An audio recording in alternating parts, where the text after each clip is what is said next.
1 year after the Dominion fleet arrived to destroy Earth, the galaxy had changed forever. Fleet Admiral Kim Tae-won stood on the bridge of humanity's newest battleship, the Liberation. Through the viewscreen, he could see the massive Dominion supply station at Kepler 442. This facility had once coordinated the oppression of 17 different worlds. Today, it would fall. "All ships report ready," his tactical officer announced. The human fleet had grown to include vessels from a dozen different species, all united in their hatred of Dominion rule. "Signal our allies," Kim Tae-won ordered. "Begin the attack." The battle was swift and decisive. Human quantum torpedoes tore through Dominion shields, while ships crewed by former slaves used weapons they had built from scrapped alien technology. The supply station's defenses collapsed within hours. "Station surrender confirmed," his communications officer reported. "They're requesting terms." Kim Tae-won smiled. The Dominion, which had never offered mercy to others, was now begging for it from their former victims. Back on Earth, Ambassador Lee So-young prepared for the most important diplomatic meeting in human history. Representatives from 43 different species had gathered in the rebuilt city of Geneva to discuss the future of the galaxy. "The Dominion Empire is finished," she addressed the assembled delegates. "Their fleets are scattered, their supply lines are cut, and their conquered worlds are free, but we must ensure that nothing like this ever happens again." The delegates represented species that had suffered under Dominion rule for generations. Some had been enslaved for so long, they barely remembered freedom. Others had been completely wiped out except for small refugee populations. "What do you propose?" asked the representative from Tau Ceti, whose world had been destroyed by the Dominion 50 years earlier. "A mutual defense alliance," Lee So-young replied. "Any attack on one member world will be treated as an attack on all. No species will ever again face extinction alone." The proposal was radical. Never before had different species worked together as equals, but humanity's example had proven it was possible. Admiral Park Tae-ho commanded the fleet that was hunting down the last remnants of the Dominion's military forces. His ships carried crews from many worlds, humans, former Dominion slaves, and refugees from destroyed civilizations. "Target confirmed," his censor officer reported. "It's Admiral Vex Thranen's flagship, plus 12 escort vessels." Park Tae-ho studied the tactical display. Vex Thranen had been running from system to system for months, trying to find somewhere to make a stand. But every world he approached was already in rebellion against Dominion rule. "Open a communication channel," Park Tae-ho ordered. The main screen showed Admiral Vex Thranen on his bridge. The alien commander looked tired and defeated. His once magnificent flagship was scarred from dozens of battles. "Admiral Vex Thranen," Park Tae-ho said calmly. "You came to our world 1 year ago with 287 ships and orders to exterminate humanity. Now you have 13 ships and nowhere to run. I'm offering you one chance to surrender." Vex Thranen's response was filled with rage and disbelief. "You were supposed to be insects, primitives barely capable of space travel. How did you defeat the greatest empire in the galaxy?" "We refused to give up," Park Tae-ho replied simply. "And we showed others that you could be beaten." The alien admiral stared at him for a long moment. Around Vex Thranen's bridge, his crew looked exhausted and hopeless. They had spent months running from enemies who used to cower before them. "What terms do you offer?" Vex Thranen finally asked. "Life imprisonment for you and your senior officers. Labor service for your crew with the possibility of eventual freedom. Your ships will be scrapped or given to the species you oppressed." It wasn't mercy, but it was more than the Dominion had ever offered their victims. Dr. Kim So-ra had spent the past year studying the collapse of the Dominion Empire. Her research revealed the true scope of what humanity had accomplished. The Dominion controlled over 3,000 worlds at its peak, she reported to the Galactic Liberation Council. They had enslaved 47 different species and completely exterminated at least 12 others. But their empire was built on fear, not loyalty. "How did it collapse so quickly?" asked a delegate from the Centauri system. "Because they made the same mistake with us that they made everywhere else. They assumed that overwhelming force would Guarantee victory. They never learned that some things are more powerful than weapons. Dr. Kim Sora displayed a map showing the former Dominion territory. What had once been a unified empire was now dozens of independent systems, many of them allied with Earth. Hope is contagious, she continued. When other species saw that humans refused to surrender even when facing impossible odds, they realized they didn't have to accept oppression either. Captain Ko Min-ho had been promoted to admiral and given command of the new multi-species defense fleet. His ships patrolled former Dominion territory, protecting liberated worlds and hunting down war criminals. "We've located General Crix Vannon," his intelligence officer reported. "He's hiding on an asteroid base in the Outer Rim." Ko Min-ho remembered that name. Vannon had commanded the ground forces that massacred civilians on a dozen different worlds. His capture would be a victory for every species that had suffered under Dominion rule. "Prepare the task force," he ordered. "It's time for the general to face justice." The operation was flawless. Vannon's hideout was surrounded by ships crewed by survivors of his atrocities. The former Dominion general surrendered without a fight, knowing that resistance was hopeless. Engineer Shin Ye-jin had become the director of the Galactic Reconstruction Project.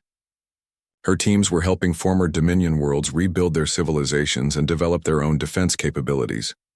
"The Andorian system is ready for independence," she reported during a council meeting. "They've rebuilt their industrial base and trained their own defense force." "What about the Vegan colonies?" "They're still recovering from the slave labor camps, but they're making progress. Another 6 months and they should be self-sufficient." It was slow work. Some species had been enslaved for so long they had forgotten how to govern themselves. Others had suffered such massive population losses that rebuilding seemed impossible, but progress was being made. Major Nam Ki-young had established the Galactic War Crimes Tribunal. Former Dominion officers were being tried for their crimes against various species throughout the galaxy. "The tribunal has now processed over 400 cases," he reported. "Most defendants have been sentenced to labor service, helping rebuild the worlds they destroyed." "What about the worst cases?" 17 individuals have been sentenced to life imprisonment. Another 43 received extended sentences for crimes against sentient beings. Justice was being served, but it couldn't bring back the billions who had died under Dominion rule.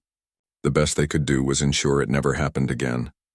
Captain Lim Hyun-soo commanded one of the new exploration fleets, searching for other species that might need help or protection. The galaxy was vast, and humanity had learned that evil empires could rise anywhere. "Long-range sensors are detecting signs of industrial civilization," his science officer reported. "Distance, 47 light-years. Any signs of conflict?" "Unknown. But the energy signatures suggest a space-capable species." Lim Hyun-soo made a decision that would have been unthinkable a year earlier. Instead of avoiding contact with unknown aliens, humanity now actively sought them out. "Set course for the system," he ordered. "If they're peaceful, we'll offer friendship and alliance. If they're aggressive, we'll show them what happened to the last empire that tried to conquer innocent worlds." Admiral Vex Thranen sat in his prison cell on the liberated world of New Geneva. Through his small window, he could see ships from dozens of different species working together in the orbital shipyards. A human guard brought him news updates each day. The reports told of more Dominion worlds joining the new alliance, more war criminals being captured, more former slaves learning to be free. "How?" he asked the guard one day. "How did a single primitive world defeat an empire that had conquered the galaxy?" The guard, a young human woman, thought for a moment before answering. "Because you made one fatal mistake," she said. "You thought strength came from making others afraid of you, but real strength comes from giving others a reason to fight alongside you." Vex Thranen didn't understand and probably never would. The Dominion had been built on the belief that the strong should rule the weak, that fear was the ultimate weapon, that mercy was weakness. Humanity had proven all of those beliefs wrong. 5 years after the invasion of Earth, Ambassador Lee So-young addressed the first meeting of the Galactic Defense Alliance. Representatives from 127 worlds had gathered to sign the Mutual Defense Treaty. "Today we make a promise," she said to the assembled delegates. Never again will genocide fleets roam the galaxy unchallenged. Never again will peaceful worlds face extinction alone. Never again will one species decide that others have no right to exist. The treaty was signed by every delegate. The galaxy had learned from humanity that some things were worth fighting for no matter the cost.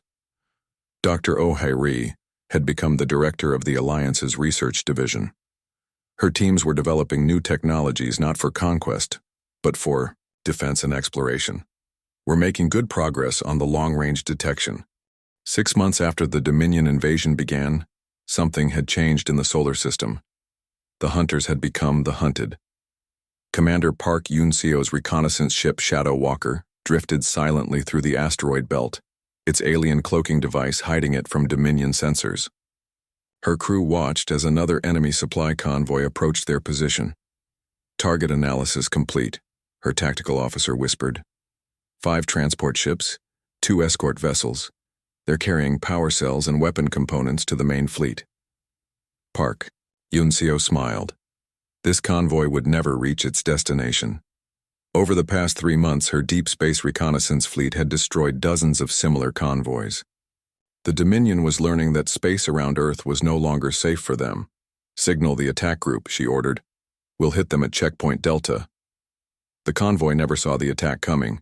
Human ships appeared from the asteroid shadows, firing quantum torpedoes that passed through alien shields like they weren't there. The escort vessels died first, followed by the slower transport ships. Convoy destroyed, Park Yun-seo reported. No survivors. We're moving to position Theta for the next intercept. Dr. An Jung-woo studied the patterns of Dominion fleet movements from his hidden command center on Earth's moon. As humanity's chief strategic analyst, he had spent months learning how the aliens thought and fought. They're making the same mistakes over and over, he explained to the Resistance leadership during a secure video conference. The Dominion has conquered so many weak species that they've forgotten how to fight a real enemy. What kind of mistakes? Asked General Kang Sung-ho. They move in predictable patterns.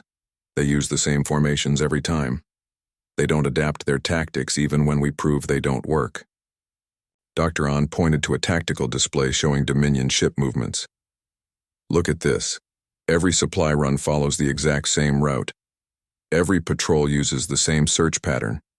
They're making it easy for us to ambush them. Captain Ko Min-ho's ship capture teams had become legends among the human resistance. His latest prize was a Dominion heavy cruiser that had been damaged in battle and separated from the main fleet. Boarding teams prepare for insertion, he ordered his crew. The Ghost Runner approached the alien cruiser carefully. Ko Min-ho's teams had captured 17 Dominion ships over the past 4 months, but each operation was still incredibly dangerous. The alien crew fought hard to defend their ship, but Ko Min-ho's boarders had learned their tactics. Using captured Dominion equipment and weapons, the humans moved through the ship like they belonged there. Bridge secured, his team leader reported. Engineering secured. We have control. Ko Min-ho smiled as he looked around the captured bridge. This wasn't just any ship. It was a command cruiser with advanced communication equipment and tactical computers. Download everything, he ordered his technical team. Fleet positions, communication codes, strategic plans. I want to know what they're thinking before they think it. The captured data revealed something incredible. The Dominion fleet was not getting reinforcements. Admiral Vex Thranen had requested help months ago, but the Empire's other fleets were busy with rebellions across their territory. Admiral Park Tae-ho studied the intelligence reports with growing excitement. The captured alien data showed that humanity's resistance was inspiring other species throughout the galaxy. Look at these rebellion reports, he told his staff. 17 worlds have risen against Dominion rule in the past 3 months. They're all following tactics similar to ours. What does this mean for our situation? Asked Captain Lim Hyun-soo. It means we're not alone anymore, and it means the Dominion can't send reinforcements because they're fighting fires everywhere. Park Tae-ho looked at the tactical display showing the current positions of both fleets. The Dominion still had 143 ships compared to humanity's 89 vessels, but the gap was closing. More importantly, human ships were now often superior in combat. The converted civilian vessels had been replaced by purpose-built warships constructed in hidden shipyards throughout the solar system. Engineer Shin Ye-jin's teams had learned to build ships using captured alien technology combined with human engineering. Dr. Oh Hae-ri's quantum torpedo production had increased dramatically. Her hidden factories could now produce 200 torpedoes per week, and the new models were far more powerful than the original designs. "We're not just matching their technology anymore," she reported. "In some areas, we're surpassing it. Our weapons are more efficient, our ships are faster, and our tactics are better." The turning point came during what became known as the Battle of Europa. Admiral Vex Thranen had decided to make a statement by destroying one of humanity's outer colonies. He sent 30 ships to Jupiter's moon Europa, expecting to find helpless civilians. Instead, he found Captain Lim Hyun-soo's task force waiting in ambush. "All ships, this is Captain Lim," he broadcast to his fleet. "The aliens think they're hunting sheep. Time to show them they're facing wolves." The human ships had been hiding in Europa's ice fields, using the moon's natural features to conceal their presence. When the Dominion fleet arrived, they found themselves surrounded. The battle was brutal but quick. Human ships armed with quantum torpedoes and Dr. John's power core overload technology tore through the Dominion formation. Alien ships that had seemed invincible months earlier were now exploding under human weapons. "Enemy flagship is breaking apart," Lim Hyun-soo's tactical officer reported. "All Dominion escorts are destroyed or disabled." When the battle ended, 28 of the 30 Dominion ships had been destroyed. The 2 survivors fled back toward Earth, carrying news of their defeat. Admiral Vex Thranen received the report in stunned silence. 30 ships lost, with almost nothing to show for it. These weren't the same humans his fleet had easily defeated 6 months ago. "Sir, we're also receiving reports of increased resistance activity on Earth," his intelligence officer reported. "Human forces are now conducting offensive operations against our bases." Major Nam Ki-young led his enlarged Special Forces unit in an assault on the Dominion command base in the ruins of London. What had started as small guerrilla raids had grown into coordinated military operations. "Bravo team, hit the communications array," he ordered over his radio. "Charlie team, take out the power generators. Alpha team, follow me to the command center." His soldiers moved with the precision of experienced fighters. They carried the best equipment humanity could build. Energy weapons reverse-engineered from alien technology, armor that could stop Dominion weapons, and communication systems that couldn't be jammed. The alien defenders fought back, but they were no longer facing desperate survivors with improvised weapons. These were professional soldiers with proper equipment and training. "Command center secured," Nam Ki-young reported. "All alien personnel eliminated. We're downloading their computer systems now." Similar attacks were happening worldwide. The human resistance had grown from scattered survivor groups into a professional military force capable of offensive operations. Dr. Kim So-ra analyzed the latest intelligence from captured alien systems and made an astounding discovery. "The Dominion Empire is collapsing," she announced to the resistance leadership. "Rebellions are spreading faster than they can suppress them. Their fleet commanders are requesting emergency reinforcements from over 40 different systems." "How is that possible?" asked Admiral Park Tae-ho. "We started something when we refused to surrender. Other species saw that the Dominion could be fought and defeated. Now the entire empire is facing coordinated rebellions." The captured alien data showed rebel fleets fighting Dominion forces in 17 different star systems. Many of these fleets were using tactics copied from humanity's resistance, adapted for their own species and worlds. Commander Park Yun-seo's reconnaissance ships had expanded their operations beyond the solar system. Using captured Dominion star charts, human ships were now operating throughout the local sector. "Target is a Dominion supply depot at Wolf 359, she reported to Admiral Park. "Intelligence suggests it's a major logistics hub serving 12 different systems." "What's your assessment?" "We can take it. The depot is defended by only 6 ships and they're not expecting an attack. The raid on Wolf 359 was humanity's first offensive operation outside their own solar system. Park Yun-seo's task force destroyed the supply depot and captured enough intelligence to identify a dozen more Dominion facilities. Captain Ko Min-ho's latest capture was a Dominion admiral's personal ship, complete with strategic plans for the entire sector. The intelligence revealed that the alien empire was in chaos. "Look at these fleet dispositions," he showed Admiral Park Tae-ho. "They're pulling ships from everywhere to deal with rebellions. Some systems have been completely abandoned. What about reinforcements for Earth? There aren't any coming. Every available Dominion ship is fighting rebels somewhere else." Admiral Vex Thranen faced a choice he had never expected to make. His fleet was down to 95 ships, outnumbered by human forces and under constant attack. His supply lines were cut, his ground forces were surrounded, and no help was coming. "Sir, we're receiving another message from the human fleet," his communications officer reported. "What do they want now?" "Surrender terms, sir. They're offering to let us leave the system if we abandon our bases and release all prisoners." Vex Thranen stared at the 1 month after the invasion began. Earth's surface looked like a different planet.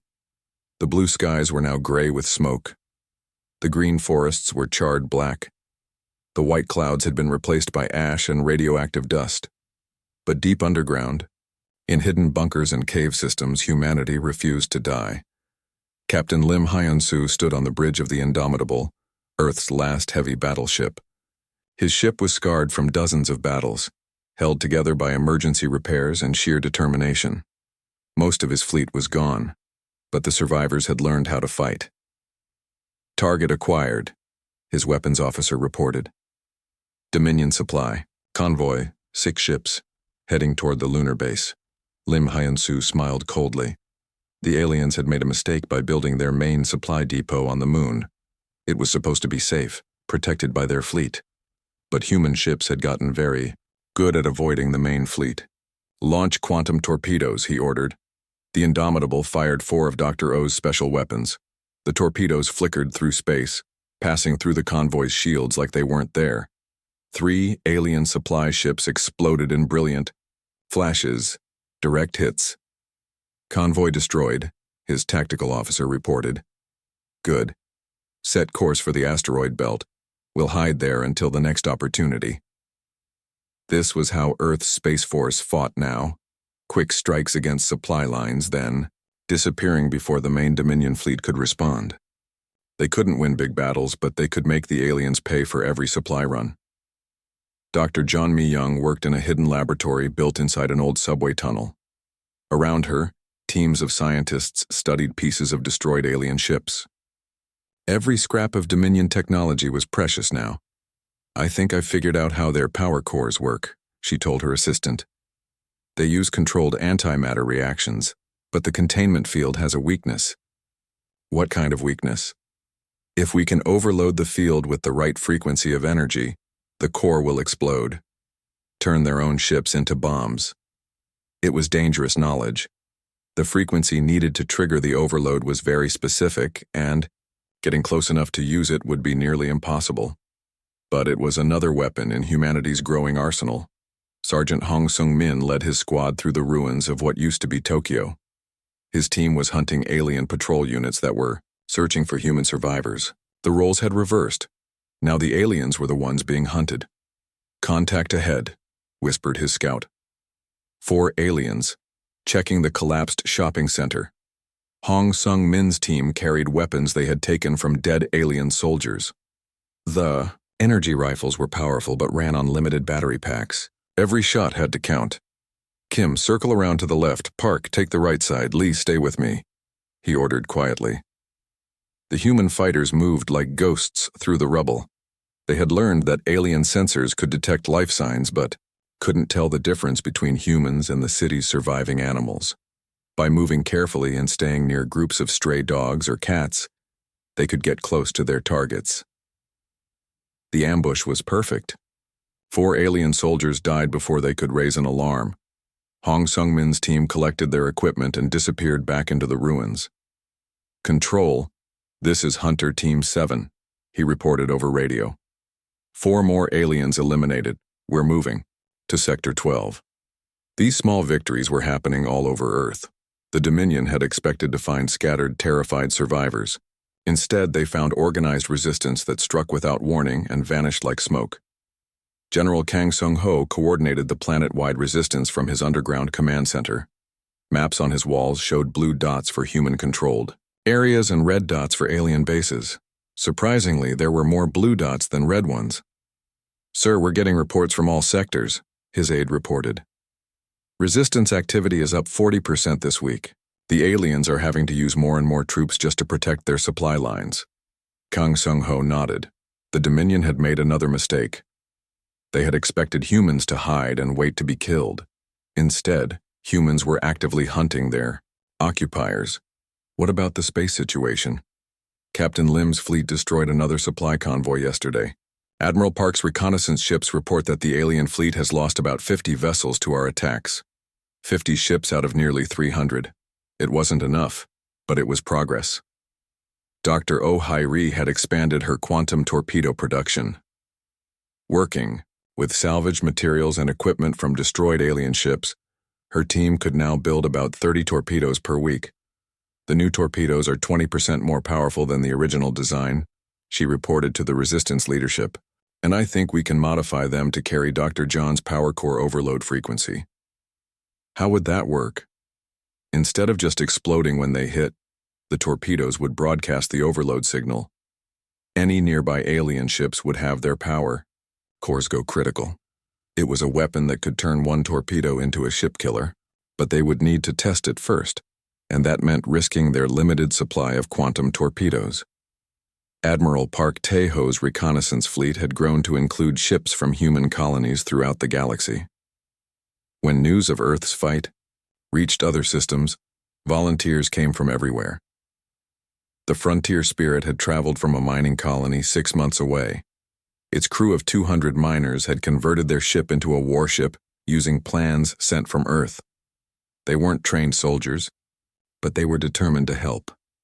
"Admiral, we may not know much about space combat," the ship's captain told Park Tae-ho, "but we know how to work hard and we know how to fight for what matters."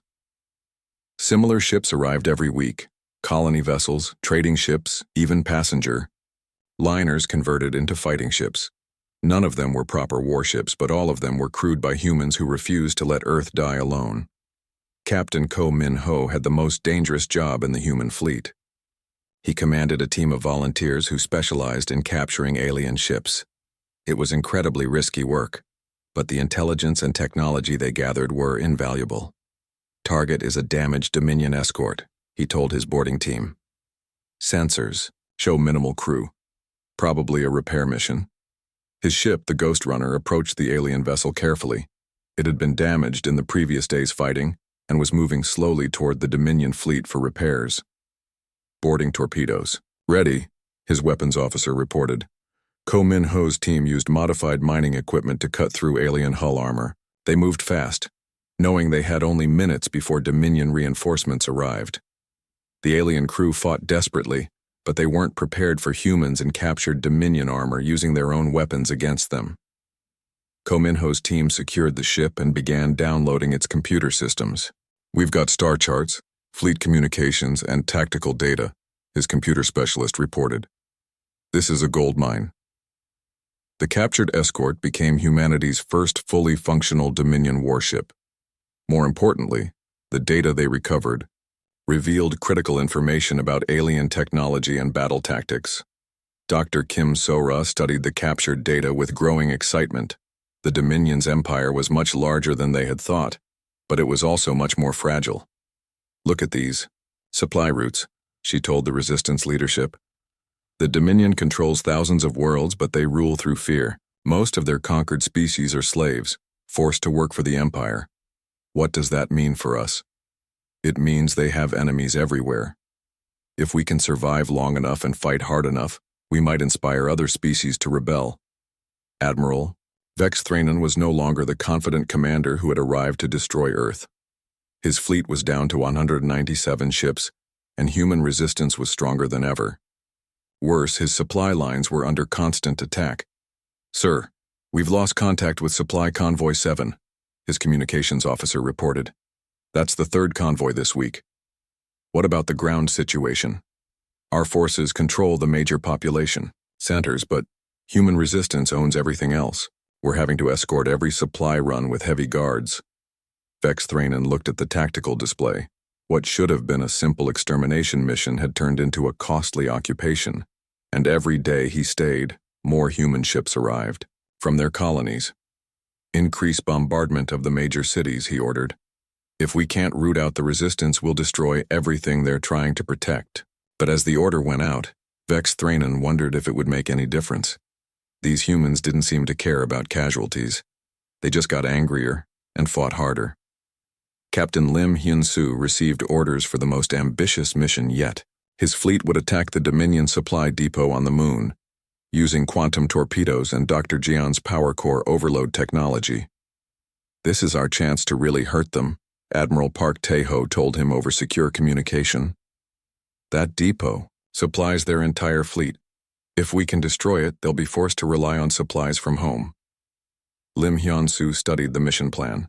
The lunar depot was heavily defended, surrounded by orbital weapons platforms and protected by a significant portion of the Dominion fleet. It's a suicide mission, his tactical officer pointed out. Maybe, Lim Hyun-soo replied. But if we pull it off, Earth gets a real chance to survive. The attack was scheduled for the following week. Every available human ship would participate, including the converted civilian vessels and even some of the captured alien ships. As Lim Hyun-soo prepared his crew for what might be their last battle, he thought about how much had. 3 days after the Dominion fleet arrived, Earth's major cities were burning ruins. The alien bombardment had killed millions of people and turned vast areas into wasteland. But instead of surrendering, humanity's response was to fight harder. Captain Bei Wu-jin crawled through the destroyed subway tunnels beneath what used to be Seoul. The city above was gone, turned to melted glass and twisted metal by the alien weapons. But below ground, thousands of people were still alive and still fighting. How many explosive charges do we have left? He asked his team. 14, sir, replied his demolitions expert, plus the materials we salvaged from the construction sites. Bei Wu-jin smiled grimly. It wasn't much, but it would have to do. The Dominion had started landing troops in the ruined cities, expecting to find scattered survivors easy to hunt down. Instead, they found organized resistance waiting for them. The alien soldiers were tall and thin, wearing powered armor that made them look like metal skeletons. They carried energy weapons that could punch through concrete walls, but they had never fought an enemy that refused to give up. Target coming down Tunnel 7, whispered his scout. 6 aliens, moving slowly. Bei Wu-jin positioned his people carefully. They had learned that the alien armor was strong but not perfect. Explosives placed in the right spots could bring down even these metal monsters.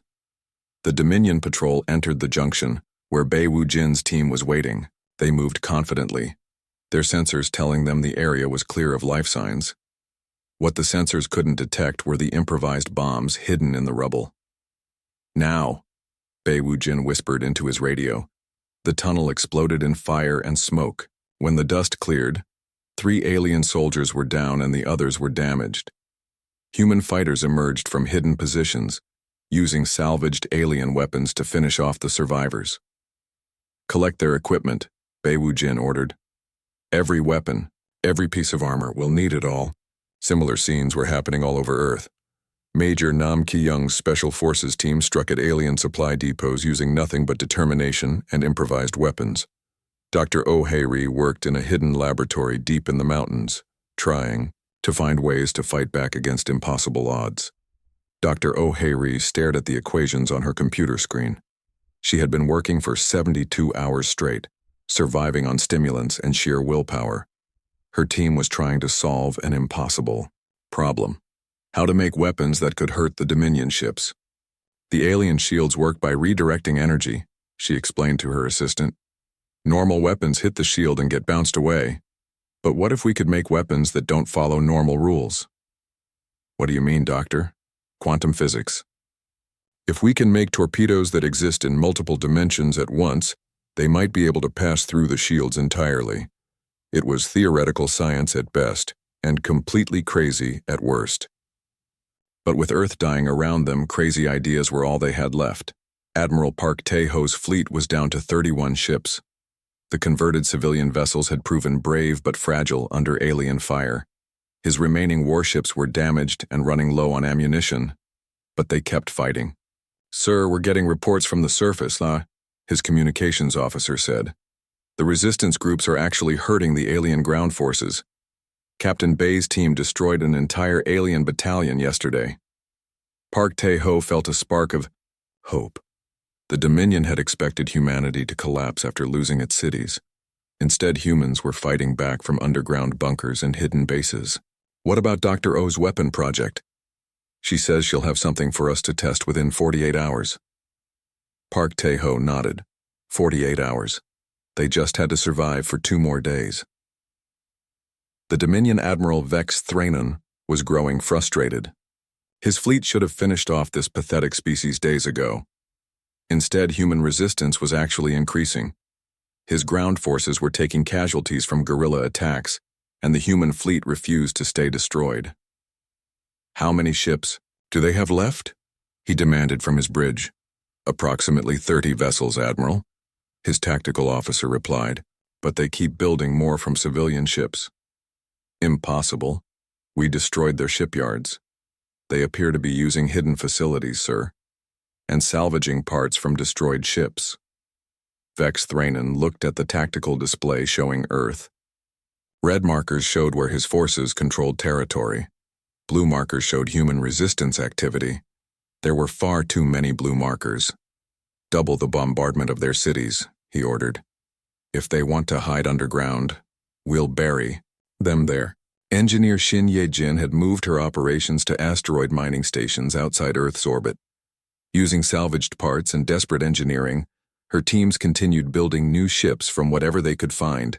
The Hope's last stand was her latest creation, a mining platform with missile launchers welded to its sides and a passenger shuttle's engine strapped to its back. It looked ridiculous, but it could fight. "Ma'am, we've got 15 more civilian ships arriving from the outer colonies," her assistant reported. "They want to be converted for combat." Shin Ye-jin smiled. Word had spread throughout human space about Earth's desperate fight. Ships were coming from everywhere, bringing volunteers ready to die for their homeworld. Dr. Oh Hai-ri finally had a breakthrough. Working with quantum mechanics and salvaged alien technology, her team had created the first quantum torpedo. The weapon existed in several dimensions at once, allowing it to pass through normal matter and energy. "The test results are promising," she reported to Admiral Park Tae-ho over encrypted communication. "The torpedo passed through our shield generators without triggering them. If it works the same way on alien shields, how many can you make?" "We have materials for 12 torpedoes, that's all. 12 weapons against hundreds of alien ships." But it was more hope than they'd had in days. Major Nam Ki-young's teams had learned to use the aliens' own equipment against them. Captured energy, weapons and armor allowed human fighters to strike deeper into Dominion-controlled territory. "Target is a supply convoy heading to Sector 7, he told his team. 6 transport vehicles, probably 20 guards. His soldiers nodded. They had done this many times now. Strike fast, grab what they could, disappear before reinforcements arrived. The attack went perfectly. Human fighters using alien weapons destroyed the convoy and captured enough supplies to equip 3 more resistance cells. But as they were escaping, Major Nam Ki-young noticed something troubling. "The aliens are adapting," he reported to General Kang Sung-ho.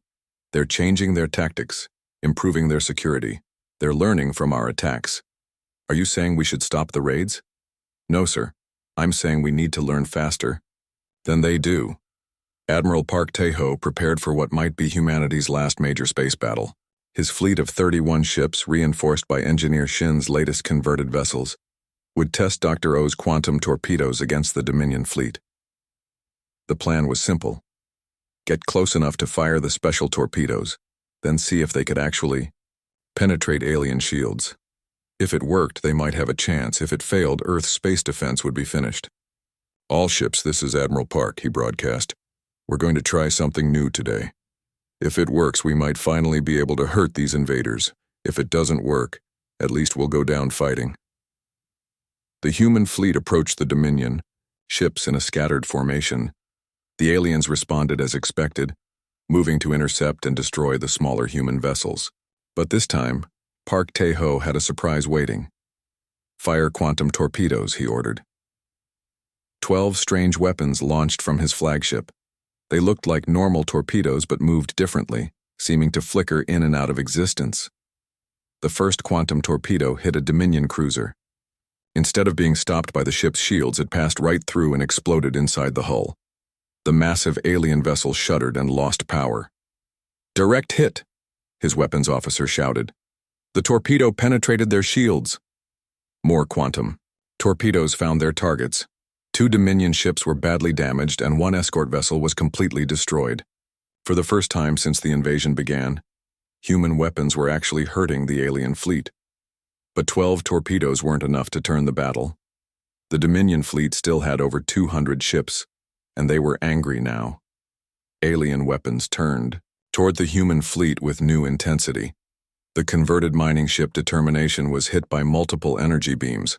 Its improvised armor melted away like ice in sunlight. The ship died with all hands, but its crew had seen the quantum torpedoes work. Captain Bei Wu-jin received word of the space battle through his underground communication network. For the first time in days, he smiled. "Pass the word to all resistance cells," he told his radio operator. "Our ships can hurt the aliens now. The space fleet is still fighting. We keep fighting too." All across Earth's ruined surface, human fighters got the same message. The orbital battle wasn't over. Their homeworld still had defenders in space, and those defenders had found a way to make the aliens bleed. Dr. Oh Hai-ri worked frantically to build more quantum torpedoes. Her team had proven the weapons could work, but they needed time and materials to make more. Time that Earth might not have. Admiral Vex Thranen stared at the damage reports from his fleet. 3 ships damaged, 1 destroyed, by weapons that shouldn't have been able to penetrate Dominion shields. These humans were. The Dominion fleet arrived at the edge of the solar system like a storm of metal and death. Admiral Park Tae-ho watched from his command ship as the enemy vessels dropped out of faster-than-light travel. They were even bigger than the sensor readings had suggested. The alien ships looked like huge metal spears, dark gray and covered with weapon ports. Each one was easily 10 times larger than Earth's biggest battleship. They moved in perfect formation, showing the discipline of an empire that had conquered many worlds. Commander Choi Han-wol was stationed at Mars with the Outer Defense Wing. His 12 ships were Earth's first line of defense, positioned to slow down the enemy advance. He knew his mission was probably suicide, but someone had to try. "All ships, this is Commander Choi," he broadcast to his wing. "We're going to hit them hard and fast. Don't try to stay and fight. Hit them and run. Make them work for every kilometer." The Martian Defense Wing launched their attack as the Dominion fleet entered the outer solar system. Human missiles and energy weapons struck the alien ships, but the results were disappointing. The enemy shields absorbed most of the damage without even flickering. "Target their engines," Choi Han-wol ordered. "Maybe we can slow some of them down." The human ships darted between the massive alien vessels, firing everything they had. A few Dominion ships showed minor damage, but nothing serious. Then the aliens started shooting back. The Dominion weapons were terrifying, beams of pure energy that cut through human ships like knives through paper. Commander Choi watched in horror as 3 of his ships were destroyed in seconds. Their crews vaporized before they could even send distress calls. "Fall back," he ordered. "Reform at Checkpoint Delta." But it was too late. The Dominion ships were faster than they looked. They surrounded the human wing and began methodical destruction. One by one, Choi Han-wol's ships died under the alien weapons. His own ship, the Defender, was hit by multiple energy beams. The bridge filled with smoke and sparks as systems failed. Choi Han-wol felt the ship shaking apart around him. "All hands abandon ship," he called out, but the communication system was dead. The Defender exploded moments later, taking Commander Choi Han-wol and his crew with it. The entire Martian Defense Wing was destroyed in less than an hour. 12 ships and over 3,000 people wiped out without inflicting any serious damage on the enemy. Back on Earth, engineer Shin Ye-jin was working frantically in the orbital shipyards. Her job was to turn civilian ships into weapons of war. Cargo haulers, passenger liners, mining vessels, anything that could carry weapons and fight. "We need more welding teams on Deck 7, she called out to her workers. "That passenger ship needs missile tubes installed by tonight." The cow. Work was dangerous and rushed. They were taking ships never meant for combat and trying to make them into warships in just a few days. The results were ugly and crude, but they would have to do. "Ma'am, the Peaceful Journey is ready for weapons testing," one of her engineers reported. The ship had been a luxury liner just 3 days ago. Now it bristled with missile launchers and energy weapons. "Good," Shin Ye-jin replied. "Send it to the fleet. Every ship counts now." General Kang Sung-ho was coordinating the defense of Earth from the underground command center. Reports were coming in from all over the system, and none of them were good. "Sir, Mars Defense Wing is gone," his communications officer reported. "All ships destroyed. The enemy fleet is continuing toward Earth." Kang Sung-ho looked at the tactical display. Red dots showed the Dominion fleet advancing steadily. They hadn't even slowed down after destroying the Martian wing. "What's our status on the evacuations?" he asked. "Major cities are about 60% evacuated," his aide replied. "People are moving to the underground shelters and mountain bunkers, but we don't have space for everyone." "Keep trying," Kang Sung-ho said. "Every person we save matters." Admiral Park Tae-ho gathered his fleet near Earth's moon. The retrofitted civilian ships from Engineer Shin's program had joined his regular warships. His force now numbered 73 ships, but many of them were converted cargo haulers with minimal weapons. "This is Admiral Park to all ships," he broadcast. "The enemy has destroyed our outer defenses. They're coming for Earth now. We can't match their firepower, so we won't try. We'll use hit-and-run tactics. Strike fast, then run. Make them chase us. Make them work for every meter." Dr. Kim Sora had been analyzing the wreckage from the Mars battle. The results were disturbing, but also gave her some hope. "Admiral, I've studied the debris from Commander Choi's ships," she reported. "The alien weapons are incredibly powerful, but their ships are slow to turn. Their shields are also weaker at the rear. If our ships can get behind them, we might be able to do real damage." "What about their numbers?" Park Tae-ho asked. "The fleet has 287 ships, but they're not all the same. Most are heavy cruisers built for orbital bombardment. Only about 50 are actual warships designed for ship-to-ship combat." Park Tae-ho felt a tiny spark of hope. "So if we can avoid the bombardment ships and focus on their escorts, we might have a chance," Kim Sora agreed. The first major battle began as the Dominion fleet entered Earth's orbital space.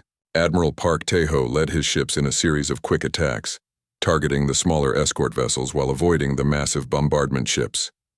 The human ships darted in like angry insects, firing missiles and energy weapons at the alien escorts.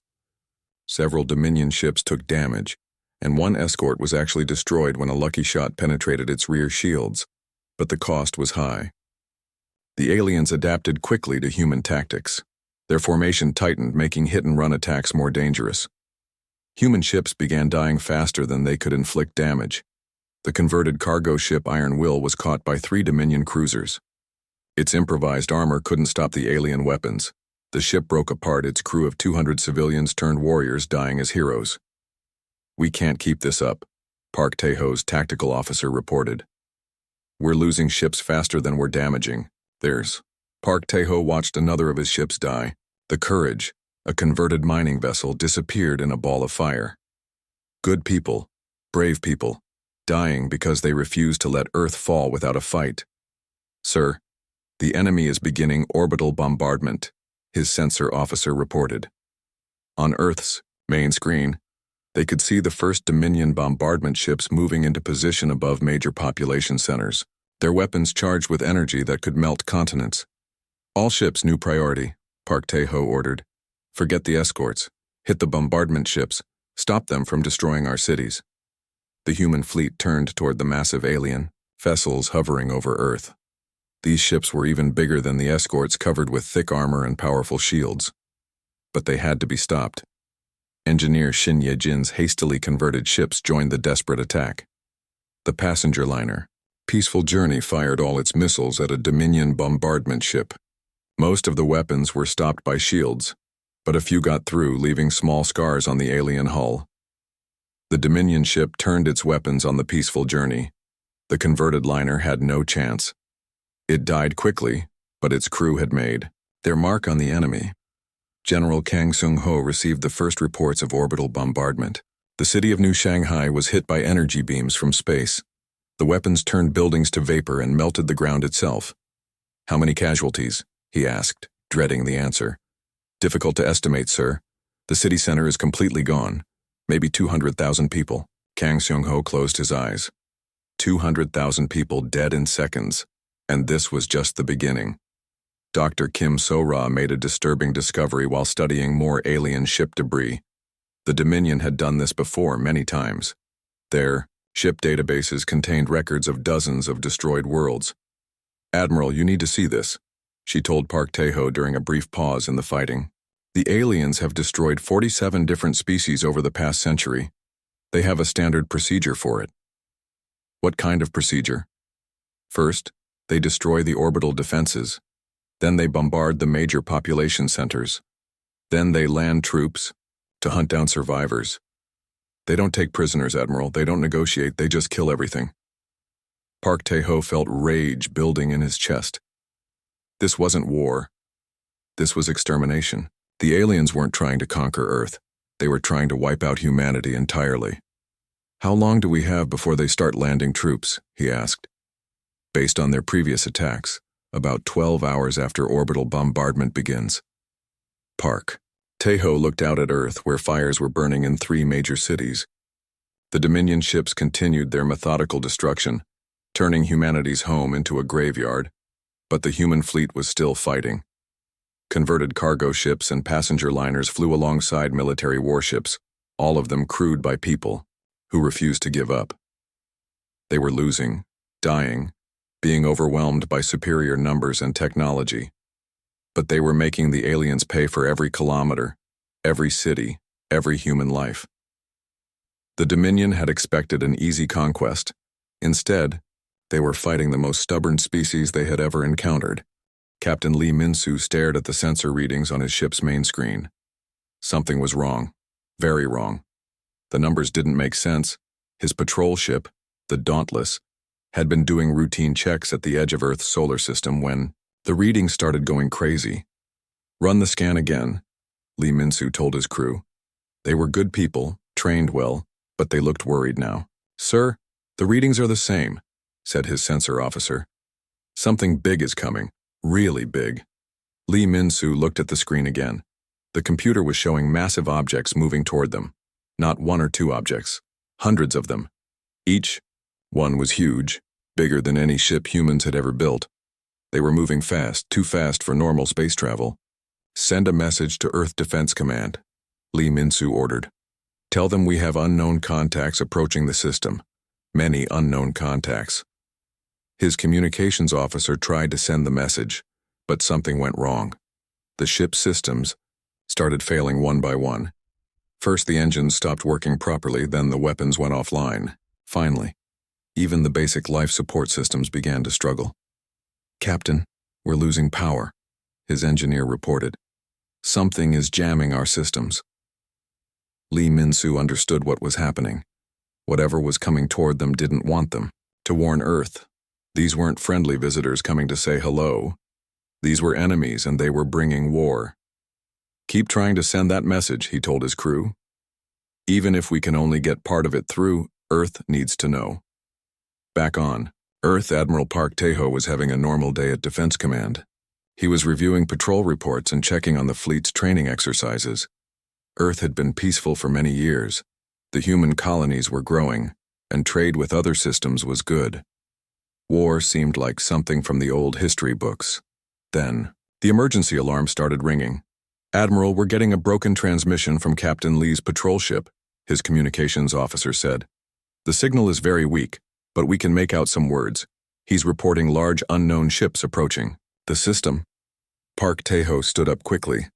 "How many ships?"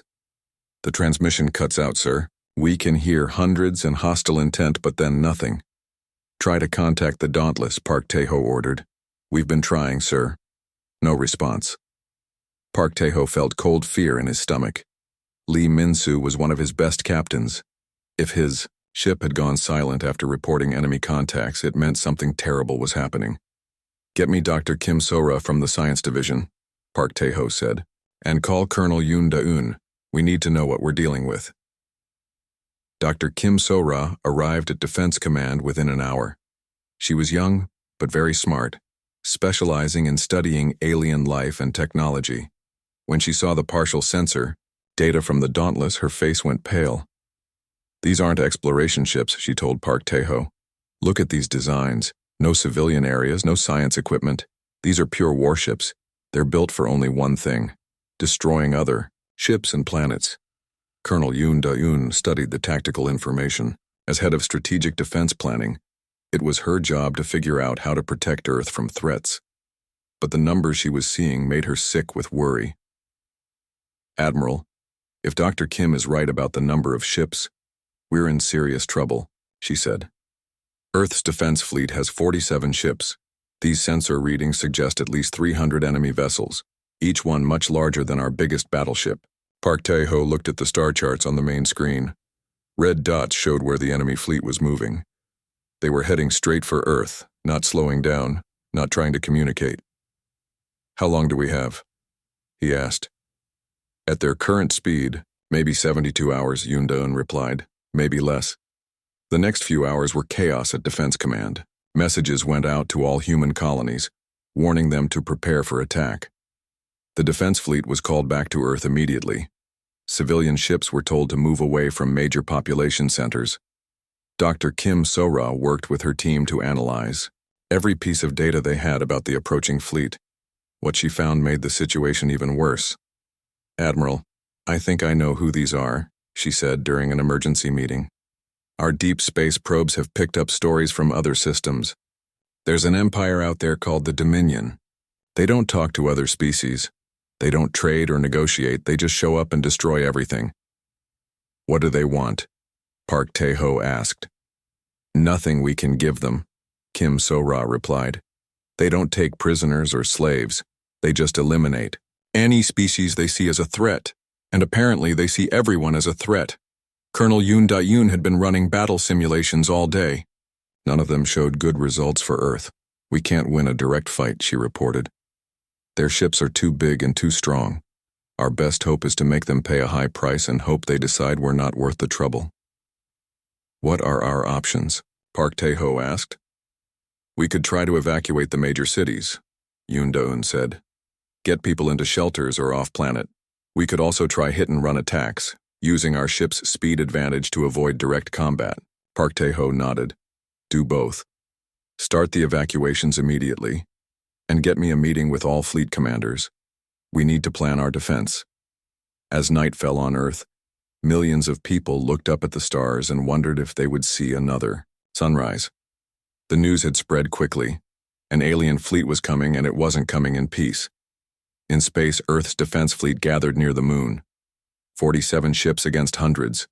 The odds were terrible, but the fleet commanders were determined to fight.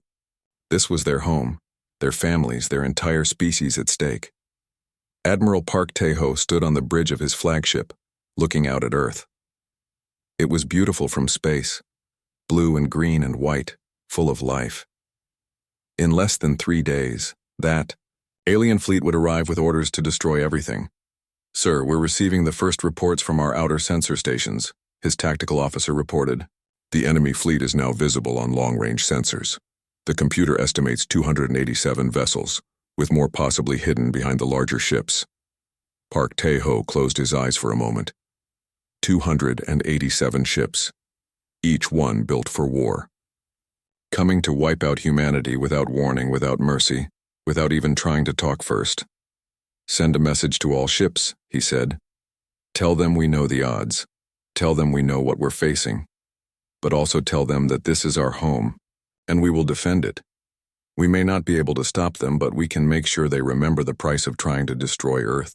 Dr. Kim So-ra was working late in her lab, still analyzing the alien technology from the sensor readings. She had found something disturbing in the old probe data. The Dominion Empire had done this many times before. Dozens of worlds, dozens of species, all destroyed without warning. But she also found something else. Some of those species had fought back. A few had even managed to damage Dominion ships before being defeated. It wasn't much hope, but it was something. Colonel Yoon. Dayun finished her evacuation plans and sent them to all major cities.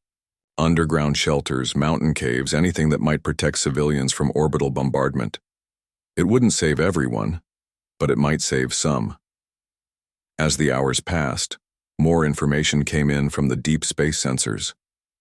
The Dominion fleet was massive, organized, and moving with military precision. They had done this before many times. They knew exactly how to destroy a world and everyone on it. But what the Dominion didn't know was that humans were different. Other species might surrender when faced with impossible odds. Other species might beg for mercy or try to negotiate. Humans were going to fight.